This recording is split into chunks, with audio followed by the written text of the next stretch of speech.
오늘 우리에게 허락하신 하나님의 말씀은 고린도전서 1장 17절에서 25절 말씀입니다. 고린도전서 1장 17절에서 25절 말씀을 함께 합독해서 올려드리도록 하겠습니다. 그리스도께서 나를 보내심은 세례를 베풀게 하려 하심이 아니요 오직 복음을 전하게 하려 하심이로되 말의 지혜로 하지 아니함은 그리스도의 십자가가 헛되지 않게 하려 함이라. 십자가의 도가 멸망하는 자들에게는 미련한 것이요 구원을 받는 우리에게는 하나님의 능력이라.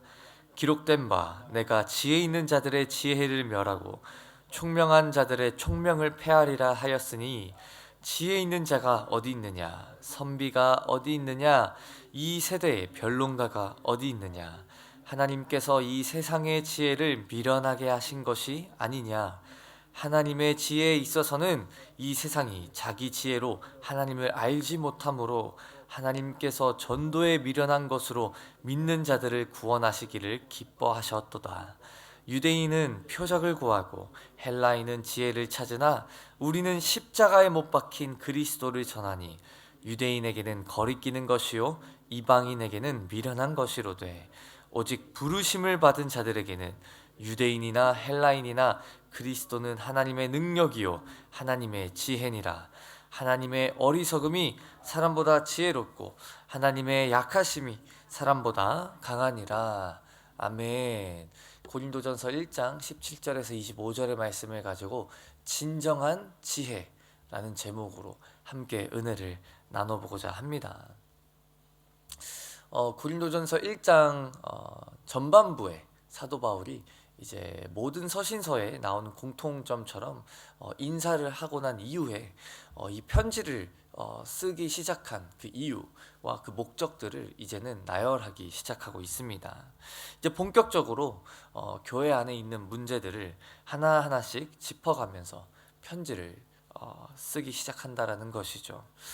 이때 고린도라는 도시 또 그 도시 안에 위치해 있던 이 교회의 상황들과 또 그때 사람들이 친숙했던 문화들을 저희가 좀 먼저 이해를 하면 아마 지금 사도 바울이 어떤 문제들을 짚어가면서 이야기를 하고 있는지를 좀 더 쉽게 이해하기가 쉬울 겁니다. 그래서 잠깐 그 부분에 대해서 제가 좀 설명을 하고 넘어가려고 하는데, 지금 이 고린도라는 도시는 지난번에도 제가 설명드렸던 것과 같이 이 로마 제국의 어떻게 보면 상업 도시로서 로마의 문화를 정말 제일 많이 유입된 상태로 친숙한 상태로 지금 있는 도시였고요. 그리고 로마 제국이 있기 전에는 오히려 그리스 문화, 즉 헬라 문화가 여러 가지 여러 사회적인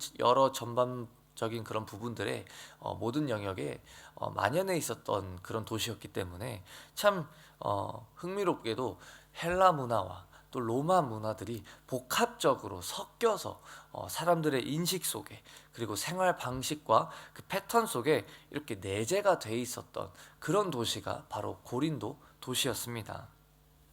그리고 그런 사람들이 모인 교회였다 보니까 교회 안에서도 이런 헬라 문화와 헬라 문화에 따른 사람들의 인식들과 생활 방식들, 사고 방식들이 보여졌다라는 것이죠. 그 중에 제일 좀 문제가 됐던, 제일 두드러졌던 문화 중 하나는 뭐였냐면, 이때 상업적인 도시다 보니까 사실은 사업을 통해서 또는 일을 하다 보면 이제 돈이 쌓이게 되고 재정이 부유해지고 또 그렇게 됐을 때 사회적으로 낮은 위치에 있었던 사람들이 이제는 내가 돈이 있으니 내가 이 사회 가운데 이 구성원 가운데 이제는 좀 더 높은 위치에 내가 자리했다라는 거를 표시하기 위해서 했던 문화 중 하나가 바로 말을 잘하는 사람들, 즉 변론가들, 지혜 있는 사람들, 웅변가들을 초청해서 마치 자기의 어떤 지방 가운데 개인적인 좀 이렇게 웅변가처럼 사용할 수 있는 그런 문화들이 조금 많이 이렇게 있었던 상태였습니다. 그래서 돈을 주고 좀 말을 잘하는 사람들을 초대를 해서 내 집에서 좀 그런 세미나 같은 거를 하게 하면 사람들 인식 가운데서는 와, 저 사람이 참 저 정도 지혜 있는 사람을 초청할 만큼 좀 사회적으로 지위가 높은 사람이구나 라는 인식들이 좀 사람들 사이에 있었다라는 것이죠. 그리고 지금 바울은 고린도 교회 가운데 있는 이 분쟁, 이 분열, 이 다툼의 핵심이 그러한 세상의 가치와 지혜를 따라 자기 홍보의 문화를 교회 가운데 가지고 온 성도들의 잘못된 이해에 있었다라고 생각을 하고 있습니다. 그렇기 때문에 그는 이런 분쟁의 문제를 겪고 있는 고린도 교회 성도들에게 두 가지 부류의 사람이 있다라고 설명을 하면서 시작을 하고 있습니다. 17절에 보시게 되면 이렇게 사도 바울은 말씀하고 있습니다. 그리스도께서 나를 보내심은 세례를 베풀게 하려 하심이 아니요 오직 복음을 전하게 하려 하심이로되 말의 지혜로 하지 아니함은 그리스도의 십자가가 헛되지 않게 하려 함이라. 말의 지혜와 하나님의 지혜, 이렇게 두 가지를 사도 바울은 17절부터 대조하면서 드러내고 있습니다. 여기서 지금 나오고 있는 말의 지혜란 제가 방금도 말씀드렸듯이 그리스 로마의 문화에 너무나도 당연하게 퍼져 있었던 수사학과 관련된 용어로서 쉽게 말하면 말을 좀 잘하는 기술을 뜻합니다.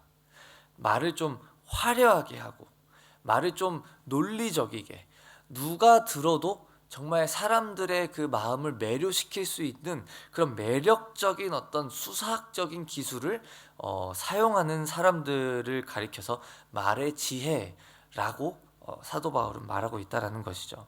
그래서 지난번에 저희가 고린도 교회 성도들이 나는 누구 파야? 나는 사도 바울 파야. 나는 베드로 파야. 나는 아볼로 파야. 나는 그리스도에게로부터 나왔어 라고 말했던 이것도 어찌 보면 제가 방금 말했던 그 말을 잘하는 사람을 초청을 해서 나의 어떤 사회적 위치를 높이는 그런 모습의 일환일 수도 있다라는 것이죠. 하지만 바울은 이렇게 말합니다. 나는 복음을 전할 때 그런 말의 지혜를 의지하는 것이 아니라 그저 그리스도의 십자가, 복음만을 나는 선포한다 라고 말을 합니다. 왜냐하면 그는 이 그리스도의 십자가, 주님께서 우리를 위해서 행해 주셨던 그 놀라운 일들을 전할 때 그 일을 사람의 말의 지혜로 가리고 싶은 마음이 전혀 없었기 때문이죠. 그러면서 18절에 사도 바울은 이렇게 이어서 설명합니다. 이 십자가의 도가 멸망하는 자들에게는 미련한 것이요 구원을 받는 우리에게는 하나님의 능력이라. 사람들은 세상에 살아가면서 참 팬시하고, 그러니까 멋져 보이고 화려하고 세상에서 인정해주는 모습들을 추구하면서 쫓아갑니다. 그러한 것들을 가지고자 하는 모습이, 그런 욕망들과 그런 갈망들이 있는 것이 너무나도 당연하다라고 생각을 합니다. 그리고 저희가 고린도 교회에서 본 것처럼 심지어 교회 안에서도 신앙생활을 하다가도 저희가 그러한 것들을 추구하면서 살아갈 때가 너무나도 많습니다.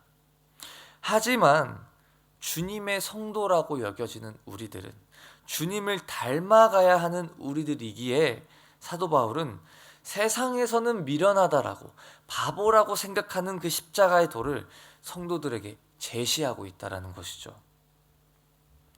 이때 당시에 십자가는요, 지금 우리가 가지고 있는 인식과는 좀 다른 느낌이었습니다.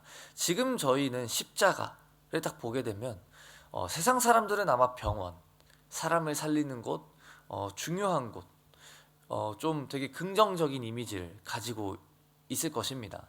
또 교회를 다니는 저희에게는 십자가란 저희의 유일한 소망 되시고 희망 되고, 또 우리의 정말 그 근본적인 본질적인 그 진정한 생명을 주시게 되는 하나님의 능력으로 저희는 생각을 하며 나아갑니다. 하지만 이때 당시에, 사도 바울이 편지를 썼던 이때 당시에 사람들 사이에서는 좀 다른 모습이었습니다. 십자가란 로마 제국에서 내릴 수 있었던 최악의 형태, 사형 형벌이었습니다. 그렇기 때문에 십자가형을 받았던 사람들은요, 제일 저주받았던 사람들이었고, 제일 큰 범죄를 저질렀던 사람들이었고, 제일 사람들 사이에서, 지금도 사실 저희가 믿는 사람이지만 세상을 살아가다 보면 참, 어떻게 인간으로서 저런 생각을 하며 저런 범죄를 저지를 수 있지라는 좀 그런 큰 범죄를 저희가 접할 때가 있지 않습니까? 그럴 때 세상 사람들은 이런 말을 쓰고도 합니다. 아, 쟤는 진짜 죽어 마땅하다. 저 사람은 정말 살아갈 필요가 없다. 믿는 우리로서는 그런 마음을 가지면 안 되겠지만, 그런 어떤 범죄를 저질렀던 사람들이, 누가 봐도 저 사람들은 사형을 받아야겠다라는 범죄를 저지른 사람들이 지는 형이었기 때문에 십자가형을 당했다라고 했을 때 사람들은요, 예수님을 참 수치 또는 부끄러운 거, 그래서 사도 바울이 그런 십자가에서 돌아가신 예수님과 그 십자가를 내세우며 전도한다라고 얘기를 했을 때 사람들은요, 쉽게 받아들이지 못했을 것입니다.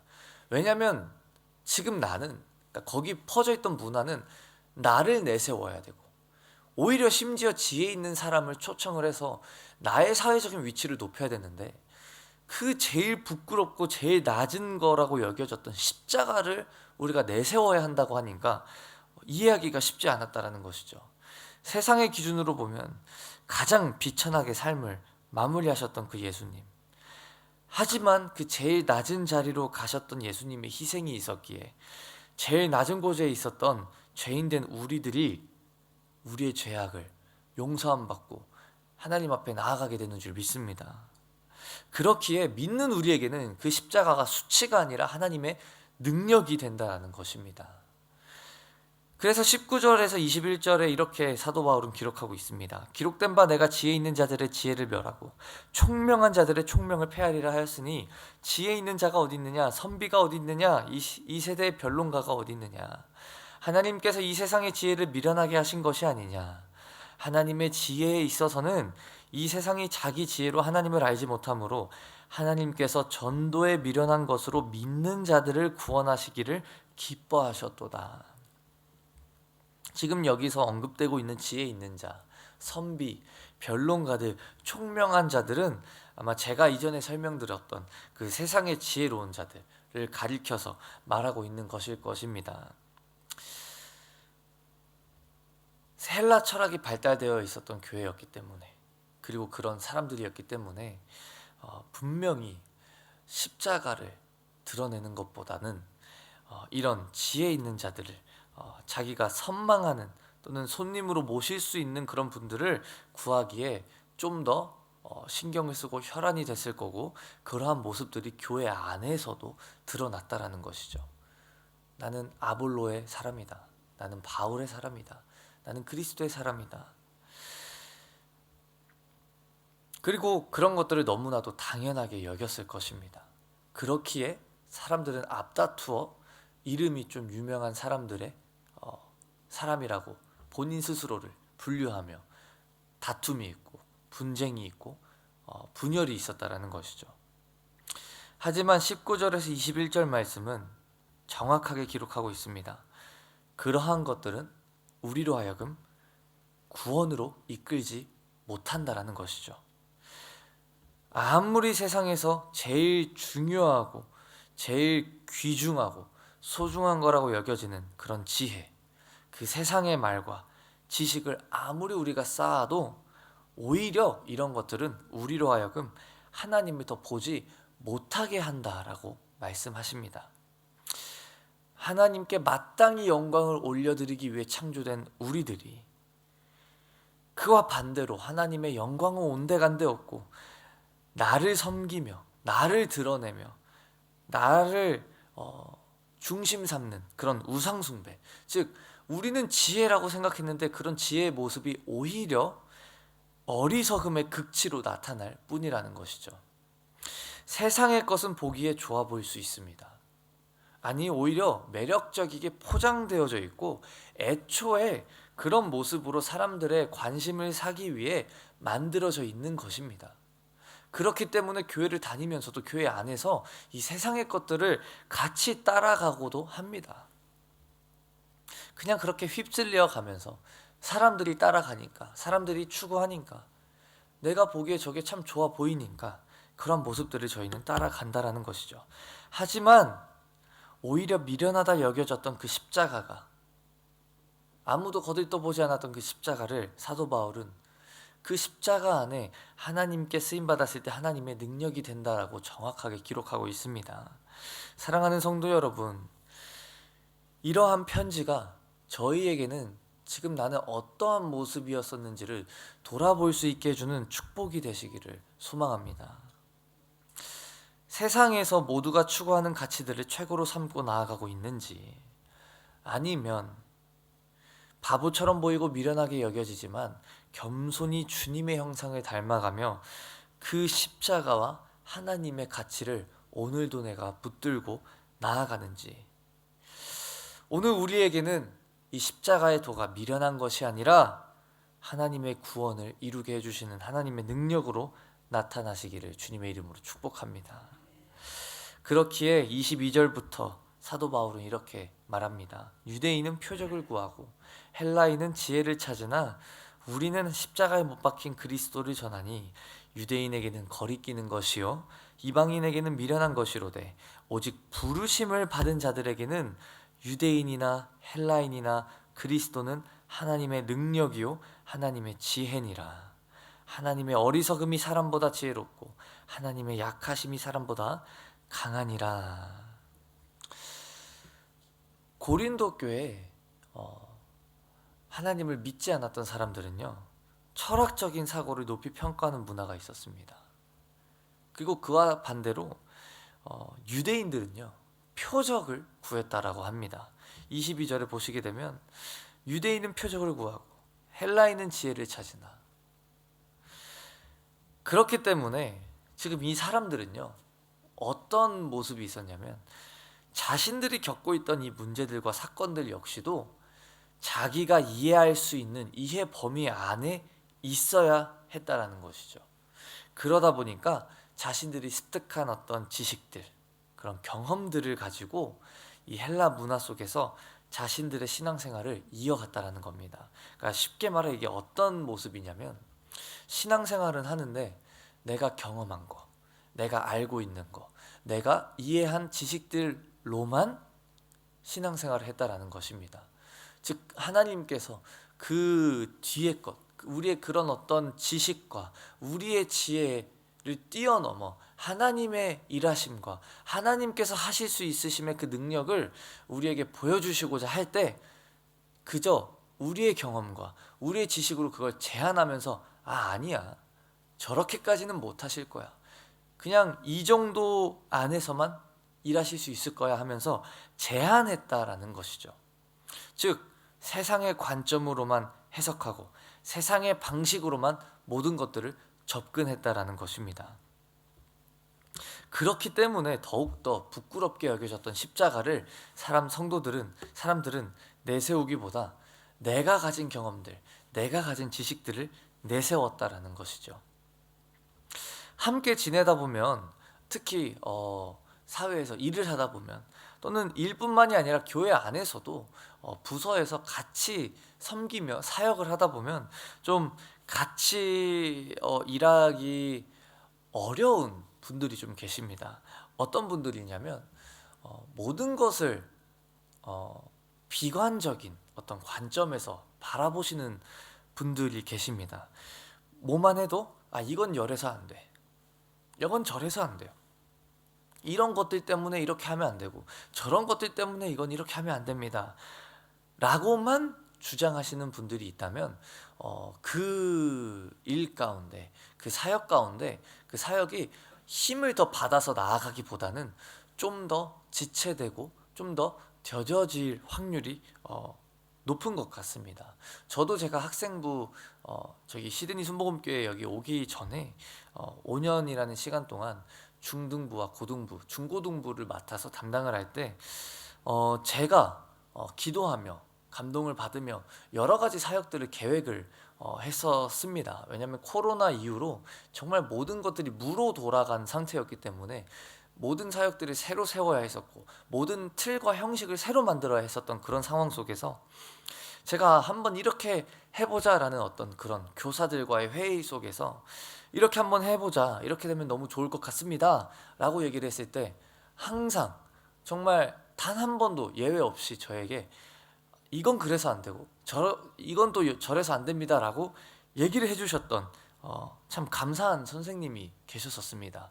그 선생님이 계셨기 때문에 저는 오히려 좀 더 조심스럽게, 좀 반대의 입장에서 좀 또 다른 관점에서 계획을 좀 섬세하게 잘 다뤄갈 수 있었던 그런 시간이 있었는데, 근데 제가 그와 동시에 느꼈던 것은 참 인간적인 어떤 그런 마음에서 근데 참 힘들다, 참 뜻을 모아서 같이 해주셔도 이게 될까, 부족한 판인데 참 어떻게 저렇게 사사건건 이렇게 안 된다라는 이유만 참 저에게 이렇게 말씀을 해주시는지, 적어도 참 하나님이 주신 은사 같다라고 생각을 했던 적이 있습니다.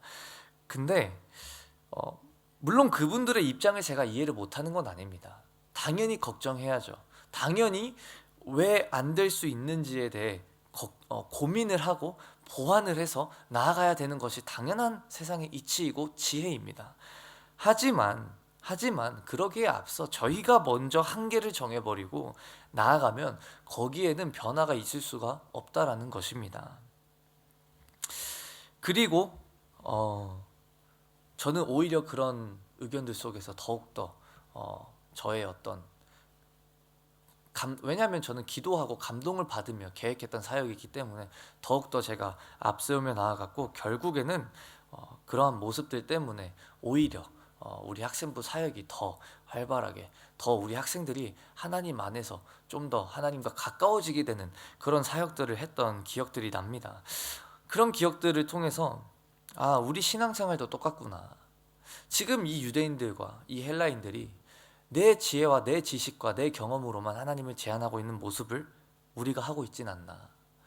하나님께서는 더 큰 것을 우리에게 주시고자 하시고, 더 우리에게 있는 이런 모습에서 그것을 돌파해서 더욱더 하나님의 그 능력을 경험케 하시길 원하시는데, 우리가 너무 지레 겁먹어서 앞서서 하나님 여태까지 이렇게 역사하신 거 보니까 이 정도까지만 일하실 거야 라며 한계를 정하고 있진 않았나 라는 생각을 하게 됐습니다. 지금 사도 바울은 그렇기에 이사야서 55장 8절에서 9절 말씀을 인용하면서 25절에 이렇게 말씀하십니다. 하나님의 어리석음이 사람보다 지혜롭고 하나님의 약하심이 사람보다 강하니라. 우리의 제일 똑똑한 것이 하나님의 어리석음보다 어리석고, 우리가 아무리 능력이 있고 크다라고 생각을 해도 하나님의 제일 약하심보다는 약하다라는 것입니다. 사랑하는 성도 여러분, 그렇기 때문에 하나님의 지혜와 능력이 우리에게는 더 큰 능력이 되는 줄 믿습니다. 그래서 사도 바울은 지금 우리에게 자신을 내려놓고 하나님을 우리가 바라볼 때 비로소 그 복음 안에 담긴 그 십자가의 도, 그 하나님의 능력을 우리가 경험하게 될 것이다 라고 편지를 쓰고 있는 것이죠. 지금 이 능력은요, 어떤 큰 기적과 기사를 행하는 것을 의미하는 게 아닙니다. 사도 바울이 말하는 이 하나님의 능력은 그저 우리의 일상 속에서 우리의 삶에 있는 그 변화들을 의미하고 있습니다. 우리가 점점 더 예수님의 형상을 닮아가며 우리의 십자가를 지기 시작한다라는 것이죠. 그렇게 할 때 우리는 비로소 우리 삶에 일하시는 하나님의 능력을 마주하게 될 것입니다. 그래서 바울은 고린도의 성도들이 세상의 관점을 내려놓고 이 십자가에 담긴 참된 지혜를 받아들이기를 바랬다라는 것입니다. 십자가의 복음은 우리를 구원하는 능력일 뿐 아니라 그리스도 안에서 성도들을 하나 되게 하는 참된 지혜입니다. 십자가 안에서 우리는 하나님을 사랑하는 법을 배우고, 십자가 안에서 이웃을 사랑하는 법을 배우며, 그렇게 하나님 사랑과 이웃을 사랑하는 그 사랑의 실천이 우리 삶에 녹여지게 된다라는 것이죠. 사랑하는 성도 여러분, 세상의 지혜가 아닌 하나님의 지혜가 오늘도 우리 삶에 가득하기를 축복합니다. 이 지혜를 이해할 수 있는 유일한 조건은요, 24절에 말씀한 것처럼 부르심을 받았기 때문입니다. 하나님이 우리를 부르셨습니다. 하나님이 오늘도 우리를 하나님의 성도라 부르십니다. 우리를 부르시기 위해 십자가를 택하셨고, 우리를 부르시기 위해 독생자이신 예수 그리스도를 주셨고, 우리를 부르시기 위해 그 십자가 위에서 그 예수 그리스도를 못 박히게 하셨고 부활하게 하셨다라는 것입니다. 그리고 하나님은 오늘도 그 십자가를 통해, 그 부활을 통해 우리를 하나님의 자녀라 부르십니다. 우리의 교만을 내려놓고 세상의 방식과 세상의 지혜, 세상의 능력이 아무리 매력적이게 보이고 높고 크게 보여도 우리에게 진정한 생명을 주시는 그 십자가를 오늘도 우리 가슴에 품고 그에 합당한 삶으로 내가 지어야 할 그 십자가를 지고 오늘도 하나님을 사랑하고 이웃을 사랑하는 하루로 가득 차시기를 주님의 이름으로 축복합니다. 기도하겠습니다.